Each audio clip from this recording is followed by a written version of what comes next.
Hey, you've seen Jeff Saturday trending, and you wonder, is it because he's been outscored 97-9 in fourth quarters as the interim coach of the Colts? No, it's not. It's because there's beef between him and Kayvon Thibodeaux, the defensive end from the New York Giants, who had a little bit of an episode this weekend. Kayvon Thibodeaux right here is the defensive end for the Giants. He's going to be part of three dudes who are overload blitzing the Indianapolis Colts. The Colts should have two blockers for these three guys, which isn't enough. That math doesn't add up. But it turns out they only have one blocker because that offensive tackle is left alone versus three blitzers as the running back just decides to go off into business for himself. Nick Foles right here should get rid of the damn ball ASAP, and yet he doesn't. He pulls it down, and he's dead. So Kayvon Thibodeaux rolls off to the side, starts doing snow angels. Snow angels as Nick Foles is writhing in agony next to him. Honestly, at the time, I thought he was going into some kind of convulsive fit. It's kind of scary and freaky. And Kayvon Thibodeaux roundly criticized for that, but especially for this, for doing apparently the go to sleep sign, the go to sleep celebration as he's on the sideline.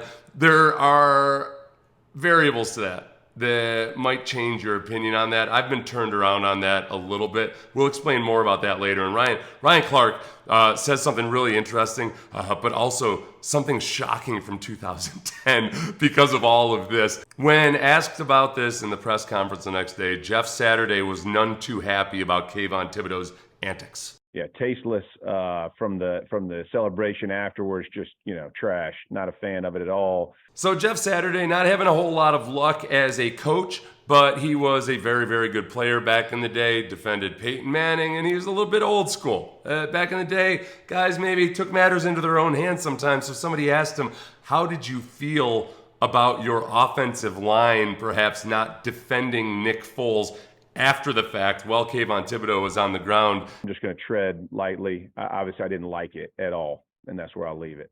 So look, he's a coach. He can't go out and encourage frontier justice or anything. He is playing my Houston Texans this weekend, and I wonder just how rambunctious the offensive line is going to be at any perceived slight. But that's neither here nor there. On to Kayvon Thibodeaux when asked exactly how he felt about Jeff Saturday's comments. What do you think of the Colts coach publicly saying those things about it? I don't know who he is, so I'm not really too concerned about people who comment on me and I don't know. Ooh, he doesn't know who he is, even though he looked like he was anticipating that question and knew which comments the guy was asking about. But he chose the Don Draper route, which I kind of respect. I feel bad for you. I don't think about you at all.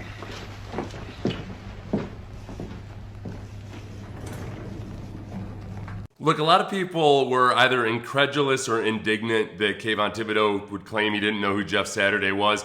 I gotta be honest with you, Kayvon Thibodeaux was a kid back when Jeff Saturday and I and other old dudes were playing in the league. And as far as him being the coach of the Colts, the team that Thibodeaux did just play a few days ago, a lot of rookies might not be all that aware of that stuff, even if they're studying the offensive line and the offense the way they're supposed to. The head coach is kind of immaterial. What's he going to do? Study the play calling tendencies of Jeff Saturday going back to 4 weeks ago? It's not that big a deal, although I'm not quite buying that Kayvon Thibodeaux actually didn't know who he was. Kayvon does a few things to cross himself up here, including he's claimed that he did not know that Nick Foles was injured. It's really hard to believe that he didn't know something was going on when you watch this portion of the Snow Angels celebration in slow motion.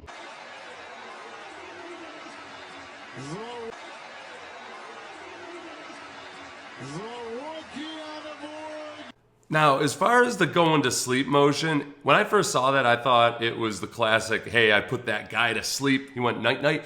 When the explanation that does make sense is that was the Steph Curry celebration, which at the end of the second quarter, as the Giants had such a big lead, perhaps as Kayvon Thibodeaux, and you see here, he's facing the Giants crowd. He's not facing the field or anything. He might have just been saying, hey, we just put this team to sleep. I'm willing to accept that. I don't really quite buy that Kayvon Thibodeaux here, when asked about the Steph Curry celebration, seems to flip-flop on the various reasons that he doesn't accept criticism from Jeff Saturday. You say the Steph Curry thing, and I get it. I understand the celebration, but they're doing it when the guy's on the ground. negative Who? look. That's what I'm saying. Who's the gatekeeper of when to do something? So once we figure out who the gatekeeper is, then we can write the rules and then we can establish, the narratives and things like that. But until, you guys actually are in the sport and do it and be in that moment, you can't create a narrative on it, Well, we're not creating a narrative on it. The other team's coach had a problem with it. He's the guy who played the game. The That's other what I'm team's saying. players I don't had know a who problem he with is. it. No, I just don't know who, like anybody who commented on it, unless I know who they are, doesn't really affect me. That's it. Look, he said he shouldn't have done it. He gave an explanation for the go to sleep gesture that I'm willing to buy. I think there is a part of just not being in the habit of claiming that if you didn't play the game, you don't know what it's like. There are some things that are just beyond the pale. And doing the snow angel when you obviously knew that the guy next to you was injured. I mean, come on, man. Just fess up to it. The way Ryan Clark on First Take admirably fessed up to it. And he harkened back to a simpler time when we weren't. It went back when things were messed up, man. Don't you do that. That's not the sense that I'm doing I have done. Don't bully him. I have done rain dances around dead bodies. Actually had Mike Tomlin tell me at the James Harrison knocked out Muhammad Massaquoi, I was spinning around in the middle of the field, and Coach Tomlin goes, RC, you can't do this. And I was like, but I was so dang excited though, because that's football. So at one point, Mike Tomlin, a man who played the game and knew that was a little uncalled for in that moment. I got to tell you, that James Harrison hit on Muhammad Massaquoi was something fierce. And let's relive that for just a moment. And I also tried to figure out exactly where Ryan Clark may have been rain dancing around him. Colt McCoy at quarterback. Massaquoi over the middle, and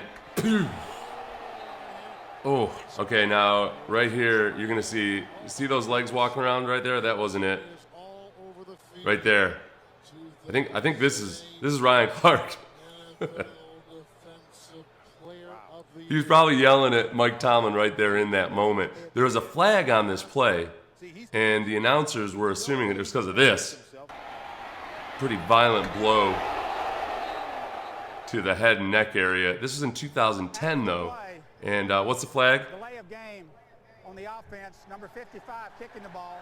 Will be 5-yard penalty, and it's second down. Yeah. We're trying to clean this league up, Alex Mack. You can't be illegally kicking the ball like that. Well, James Harrison is sending people off to meet their maker. My God.